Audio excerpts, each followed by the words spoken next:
سورہ نساء کی آیت نمبر 116 ہے۔ اعوذ باللہ من الشیطان الرجیم، بسم اللہ الرحمن الرحیم۔ ان اللہ لا یغفر ان یشرک به ویغفر ما دون ذلك لمن یشاء ومن يشرك بالله فقد ضل ضلالا بعيدا إن يدعون من دونه إلا إناثا وإن يدعون إلا شيطانا مريدا۔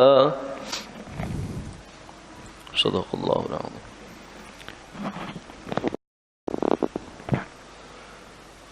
بے شک اللہ نہیں بخشتے اس کو جو ان کا شریک کیا جائے، اور اس کے علاوہ جس کو چاہیں بخش دیتے ہیں، اور جو اللہ کا شریک بنائے وہ دور کی گمراہی میں جا پڑا۔ وہ لوگ اللہ کے سوا نہیں پکارتے مگر عورتوں کو، اور نہیں پکارتے مگر سرکش شیطان کو۔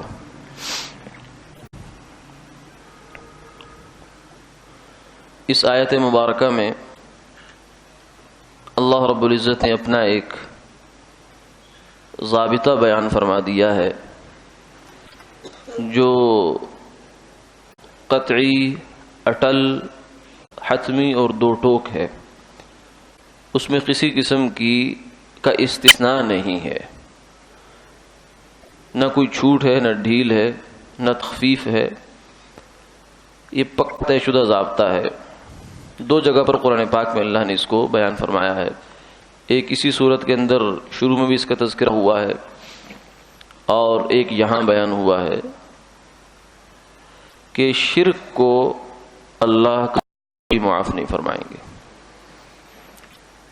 اللہ کی نافرمانی کے مختلف درجات ہیں۔ ہر گناہ نافرمانی ہے، مگر ہر گناہ کا ایک درجہ نہیں ہے۔ مکروہ ہے، اس کے بعد حرام ہے، گناہ صغیرہ ہے، کبیرہ ہے، پھر کبیرہ سے بھی اکبر الکبائر ہیں۔ تو سب سے بڑا گناہ جو اللہ کی نظر میں ہے وہ شرک ہے یا کفر ہے، کیونکہ کفر بھی شرک ہوتا ہے اور شرک بھی کفر ہوتا ہے۔ تو اس گناہ کو اللہ معاف نہیں فرمائیں گے۔ باقی فرمایا کہ اس کے علاوہ جو بھی گناہ ہے کسی کا، چاہے وہ قتل ہو یا زنا ہو یا چوری ہو یا ڈاکہ ہو، اس کی سزا بھگتنے کے بعد معافی کا امکان ہے، اور یہ بھی ممکن ہے کہ اللہ تعالیٰ بغیر سزا دیے معاف کریں، یہ ان کی مشیت پر ہے۔ لیکن شرک کے بارے میں یہ بات بہت واضح طور سے فرما دی کہ اس کو بخشنا نہیں ہے۔ اللہ نے گویا کہ کلیئر کر کے بتا دیا اس کے خلاف نہیں ہوگا۔ اب شرک ہوتا کیا ہے؟ شرک ہے اللہ کی ذات، اس کی صفات یا اس کی خصوصیات میں کسی غیر کو برابر کا شریک ٹھہرانا اور ساجھی ٹھہرانا۔ یعنی ذات کا مطلب تو یہ ہے کہ ایک آدمی یہ کہے کہ خدا ایک نہیں ہے بلکہ دو ہیں، اور اس عقیدے کے لوگ دنیا میں اب تک بھی موجود ہیں، اگرچہ بہت تھوڑی مقدار رہ گئی ہے۔ پارسی مجوسی جو آتش پرست ہوا کرتے تھے، آگ کو پوجا کرتے تھے، پاکستان میں تو بہت تھوڑی مقدار ہے، دنیا پوری میں وہ شاید اب لاکھوں سے بھی متجاوز نہ ہو۔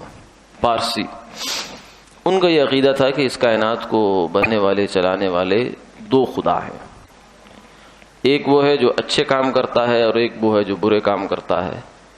نعوذ باللہ من ذالک، خدا بھی ہے اور کام برے بھی کرتا ہے۔ تو اس کو وہ اہرمن اور یزداں، ایک کو اہرمن کہتے تھے جو برے کام کرتا تھا، اور یزداں کہتے ہیں جو اچھے کام کرتا ہے۔ تو یہ یزداں جو ہے یہ پارسیوں کا لفظ ہے جو خدا کے لیے وہ استعمال کرتے ہیں۔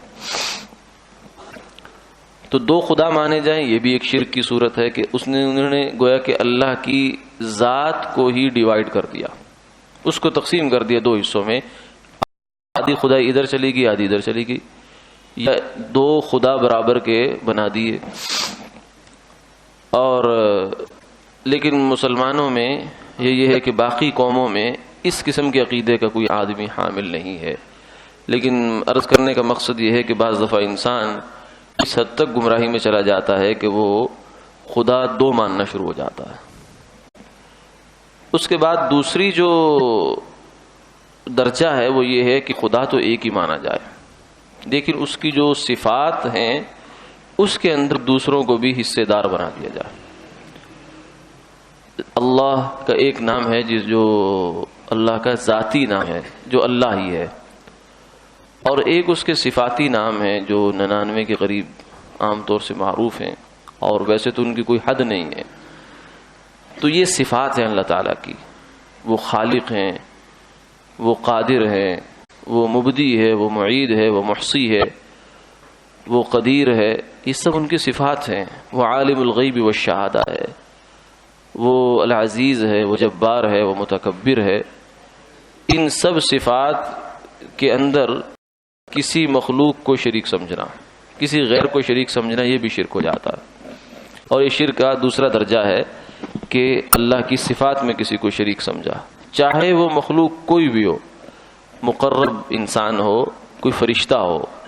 آگے مشرکین مکہ کا جو شرک کی صورت ہے وہ بیان فرمائی کہ یہ لوگ فرشتوں کی پوجا شروع کر دی تھی انہوں نے، اور فرشتوں کو سمجھتے تھے کہ یہ اللہ کی بیٹیاں ہیں، اس لیے یہ گویا کہ عورتوں کے پجاری ہو گئے۔ ان یدعون من دونہ الا اناثا، کہ یہ اللہ کے علاوہ عورتوں کو پوج رہے ہیں اپنے خیال میں فرشتوں کو خدا کی بیٹیاں بنا کر۔ تو مشرکین مکہ ہوں یا بعد کے جو ہندو ہیں آج کے زمانے میں، ہندوستان کے جو رہنے والے بتوں کے پجاری ہیں، ان کا نظریہ یہ تھا کہ اس کائنات کو پیدا تو اللہ نے کیا ہے، یعنی اتنا تو مانتے تھے کہ اس کائنات کو پیدا کرنے والا کوئی اور نہیں ہے، وہ اللہ ہی ہیں، اور وہ قدیم ہیں، وہ ہمیشہ سے ہیں۔ لیکن پیدا کرنے کے بعد اب اس نے اس کی جو آگے آپریشنز ہیں، اس کو چلانا ہے، وہ دوسروں کے حوالے کر دیا ہے۔ خود گویا کہ آرام سے بیٹھ گیا ہے، جیسے باپ جب یہ سمجھتا ہے کہ اولاد اب قابل ہو گئی ہے تو وہ بزنس یا کام کاج سارے ذمہ داریاں ان کو حوالے کر کے خود آرام سکون سے بیٹھ جاتا ہے۔ تو وہ سمجھتے تھے کہ اللہ تعالیٰ ایسے ہیں، ایسے ہو گئے ہیں، اور اب جناب بارش کسی کے پاس ہے، رزق کا خزانے کسی کے پاس ہیں، اولاد کا خزانہ کسی کے پاس ہے، اور صحت کا خزانہ کسی کے پاس ہے، اور ملازمت کا خزانہ کسی کے پاس ہے، تجارت کسی کے پاس ہے۔ اس طریقے سے مختلف طرح کے انہوں نے جتنے کام انسان کے ہیں، جتنی اس کی ضرورتیں ہیں، اس کے حساب سے انہوں نے الگ الگ محکمے تجویز کر لیے، اور اس کے لیے لوگ بھی مقرر کر لیے، کچھ فرشتے، کچھ نیک انسان، کچھ اولیاء اللہ وغیرہ۔ یہ کہا کہ خدا نے کائنات بنائی، اب بنا کے ان کے حوالے کر دی، ہاں اب کچھ لینا ہے تو ہمیں انہی سے ملے گا۔ اگرچہ خدا ان کو، اللہ تعالیٰ ان کو روک سکتے ہیں، وہ حاکم ہیں، وہ روکنا چاہے تو روک دیں، لیکن عام طور سے یہ لوگ اس کو پوچھے بغیر بھی ہمیں کچھ دے سکتے ہیں۔ تو یہ تصور مشرکین مکہ نے باندھا، اور ان ارواح کئی پھر انہوں نے بت بھی تراش لیے کہ ان کی پوجا شروع کر دی، کہ ان کے سامنے ہم نظر کریں گے، نیاز کریں گے، ان کی پوجا کریں گے تو یہ ہماری حاجتیں پوری کریں گے، ہماری مشکلات کو ہٹا دیں گے۔ تو یہ شرک تھا مشرکین مکہ کا کہ انہوں نے خدا کی ذات میں شریک نہیں کیا، لیکن مخلوق کو خدا کی صفات میں شریک کر لیا۔ یعنی صفت کیا ہے جس میں شریک کیا؟ صفت ہے اللہ کی تدبیر، تصرف، اس کائنات کا مالک و مختار۔ یعنی جیسے اللہ خالق ہیں اس کائنات کے، ایسے ہی وہ اس کائنات کے مالک بھی ہیں۔ یعنی ایک ایک ذرہ، ایک ایک پتا اللہ تعالیٰ ہی اس کو ہلا رہے ہیں، اس کو چلا رہے ہیں، اس کو تصرف براہ راست کر رہے، ازل سے کر رہے اور ابد تک کرتے رہیں گے۔ یعنی ایسا نہیں ہے کہ اللہ تعالیٰ نے کائنات بنانے کے بعد مشین گویا کہ بنا کر کسی آپریٹر کے حوالے کر دی تو اس کو چلاتا رہے، ایسی کام نہیں ہے، بلکہ اس کی آپریٹر جو ہے وہ بھی اللہ تعالیٰ ہی ہے. اصل عقیدہ یہ. تو یہ جو تھی کائنات کو چلانے والی صفت، اس صفت کے اندر مشرکین مکہ نے فرشتوں کو اور نیک انسانوں کو شریک کر دیا، تو اس وجہ سے وہ مشرک ہو گئے. تو یہ بھی شرک ہے، اور یہی شرک جو ہے یہ ان کا مشرکین ہندو جو ہیں تقریباً ان کا شرک بھی مشرکین مکہ کے ساتھ ملتا جلتا ہے.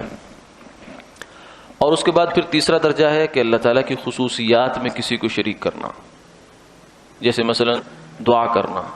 دعا کسی بھی انسان کی کسی جگہ کوئی بھی حاجت ہو، کوئی بھی حالت ہو، مشکل سے مشکل حالت ہو، کہیں کشتی بھنور میں پھنس جائے، یا آدمی کہیں صحرا میں گم ہو جائے، یا کسی اور جگہ پہ ایسا ہو جائے، تو وہاں اس کی پکار پر لبیک کہنے والی ہستی سوائے اللہ کے اور کوئی نہیں. یہ گویا کہ خصوصیت ہے. اب ایک اگر انسان اللہ کے علاوہ کسی اور کو بھی دعا کرتا ہے تو جو اللہ کا خاص حق ہے وہ اور کو دے رہا ہے. تو اللہ کے خاص حق کو کسی مخلوق کو دینا، بانٹنا، یہ بھی ہو جاتا ہے. اسی طریقے سے اللہ کے گھر کی تعظیم ہے. مثلا بیت اللہ اس کا ایک گھر ہے جو بنایا ہے، اور لوگوں سے کہا ہے کہ اس کا طواف کرو اور اس تک اپنی سواریوں پر چل کر آؤ، جیسے بھی آؤ، پیدل آؤ، سوار ہو کے آؤ، اور اس گھر کا ایک حج ہے وہ کرنا ہے تم نے، اور اس گھر کے ایک ملتزم ہے جس سے چمٹ جانا ہے، حجر اسود ہے جس کا بوسہ لینا ہے، اور حسین میں جہاں نفل پڑھنے ہیں، اور یہ اس گھر کے ساتھ جڑی بہت سی باتیں ہیں. تو اسی طرح کا طرز عمل کسی مخلوق کے ساتھ کر لینا یہ بھی شرک ہو جاتا ہے. یعنی کوئی انسان کہیں بھی ایک گھر بنا لے، بیت اللہ بنا لے، اور اس کا طواف شروع کر دے تو یہ شرک ہو جائے گا، کیونکہ خدا نے جو چیز نہیں بنائی اور جو کام اس نے اپنے لیے خاص رکھا وہ غیر کے لیے دے رہا ہے. اسی طریقے کوئی کسی قبر کا، کسی بزرگ کی قبر کا طواف شروع کر دیتا ہے تو یہ بھی شرک کرتا ہے، کیونکہ خدا کے لیے جو خاص حق ہے وہ مخلوق میں اس نے بانٹ دیا. تو خدا کی ذات ہو، صفات ہو، یا اللہ کی خصوصیات ہوں، جو چیزیں اللہ کے لیے خاص ہیں ان کے اندر کسی مخلوق کو شریک کرنا یہ شرک ہے. اور شرک کی اصل یہ ہوتی ہے کہ آدمی اللہ کو اپنے اوپر قیاس کر لیتا ہے، اپنے اوپر. یعنی زیادہ سے زیادہ انسان کی سوچ جہاں جاتی ہے کہ ایک بڑا بادشاہ ہے، وہ پوری کائنات کا نظام خود تو نہیں چلا سکتا، وہ لاہور کا جو سیکیورٹی کا نظام ہے وہ خود تو نہیں بادشاہ چلا سکتا، اس کے لیے بندہ رکھے گا اور اس کو اختیارات بھی دے دے گا. اتنے اختیارات تیرے پاس ہیں، ان اختیارات کے اندر تو جو تو کرنا چاہے کر سکتا ہے. تو وہ سمجھتا ہے کہ شاید اللہ تعالیٰ بھی کچھ ایسے ہی ہیں کہ کائنات بنا تو لی اتنی بڑی، لیکن اتنی بڑی کائنات کو چلانا اب ان کے بس کا کام نہیں ہے، اس کے لیے ان کو تعاون لینا پڑے گا فرشتوں کا اور باقی کا. ایسا نہیں ہے. تو یہ انسان کی ایک بچگانہ سوچ ہوتی ہے، کم علمی اور کم فہمی ہوتی ہے کہ وہ اللہ کو صحیح جانتا نہیں ہے. قدر اللہ حق قدری، انہوں نے اللہ کو صحیح پہچانا نہیں ہے، اللہ کی طاقت کا اور اس کی حیثیت کا اندازہ نہیں لگایا. تو شرک بڑا جرم ہے، بڑا جرم ہے جس کو اللہ تعالیٰ کبھی معاف نہیں کرتے. یہ گویا کہ اللہ کی غیرت کو چیلنج کرنا ہوتا. جیسے ایک نیک خامد ہو، نیک شوہر ہو، با اخلاق ہو، حلیم الطبع ہو، یعنی غصہ نہ کرتا ہو، اور بیوی کی بدتمیزی یا تھوڑی بہت اس طرح کی اونچ نیچ بھی بکر جاتا ہو، پی جاتا ہو، لیکن اگر اس کی غیرت سلامت ہے، اگر اس کے اندر غیرت ہے، حیا ہے، تو وہ اس بات کو کبھی گوارا نہیں کرے گا کہ میری بیوی میرے خاص حق میں کسی کو شریک کرے. جو حق کی زوجیت ہے اس میں کسی کو شریک کرے، یہ بات اسے گوارا نہیں ہوگی. وہ کہے گا ایک منٹ سے پہلے میں اس کو جدا کرتا ہوں اپنے پاس سے. تو شرک گویا کہ اللہ تعالیٰ کا خاص حق ہے جس میں مشرک کسی غیر کو شریک کرتا. تو اس لیے اس کی معافی کا قطن جو اللہ کی جانب سے بہت بہت واضح لفظوں میں فرما دیا، ان اللہ لا یغفر ان یشرک بہ. اللہ تعالیٰ شرک کو کبھی بھی معاف نہیں فرمائیں گے، اور جو بندہ مشرک ہوتا ہے وہ دور کی گمراہی میں جا پڑتا ہے. یہ آیت قرآن پاک میں دو جگہ بیان ہوئی، ایک اسی سورت کی شروع میں اور ایک یہاں، لیکن دونوں جگہ الفاظ مختلف ہے. ایک جگہ فرمایا فقد افترى اثما عظیما، جو شرک کرتا ہے وہ بڑا بہتان اللہ پر باندھتا ہے. اور ایک جگہ فرمایا فقد ضل ضلالا بعیدا، وہ دور کی گمراہی میں چلا گیا. تو ان دو لفظوں میں تھوڑا تھوڑا فرق ہے. مفسرین نے اس کو بھی کھولا ہے. فرمایا کہ جو وہاں آیت بیان ہوئی ہے جس میں بہتان باندھنے کا تذکرہ ہے، وہ آیت کا پس منظر یا اس آیت کے مخاطب جو ہیں وہ یہود و نصارہ ہیں، عیسائی ہیں یا یہودی ہے. اور عیسائی یہودی بھی شرک کرتے تھے، مگر ان کا شرک ایسا کہ وہ خود پڑھے لکھے تھے، اس کے باوجود گویا کہ جان بوجھ کر اللہ کے ساتھ شرک کر رہے، جن ان کو شرک کرنا نہیں چاہیے. تو ان کا شرک اللہ پر بہتان تھا. اور مشرکین مکہ چونکہ صاحب کتاب نہیں تھے، ان کے پاس کوئی کتاب نہیں تھی بلکہ یہ خالی تھے کتاب سے، تو یہ بھی شرک کر رہے تھے. لیکن ان کے شرک کو گمراہی سے تعبیر کیا، یعنی غلط دونوں ہی ہیں. جیسے سورہ فاتحہ کے آخر میں جو ہے نا، غیر المغضوب علیہم ولا الضالین، کہ اللہ ہمیں سیدھا راستہ چاہیے، غلط راستہ نہیں چاہیے. اور غلط راستے دو لوگوں کے ہیں، دو قسم کے ہیں، ایک وہ جن پر آپ کا غضب ہوا اور ایک وہ جو گمراہ ہوئے.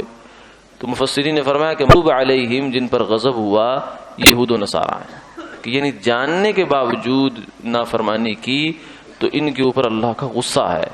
اور جو گمراہ ہے اس کو بھی سزا ملے گی، لیکن وہ مغضوب نہیں ہے، وہ گمراہ ہے. تو یہاں فقط ضل ضلالا بعیدا، یعنی مشرکین مکہ کا چونکہ تذکرہ چل رہا ہے اس لیے لفظ ضلالت کا اختیار کیا، اور وہاں لفظ جو ہے وہ افطراء اور بہتان کا اختیار فرمایا. وآخر دعوانا الحمدللہ رب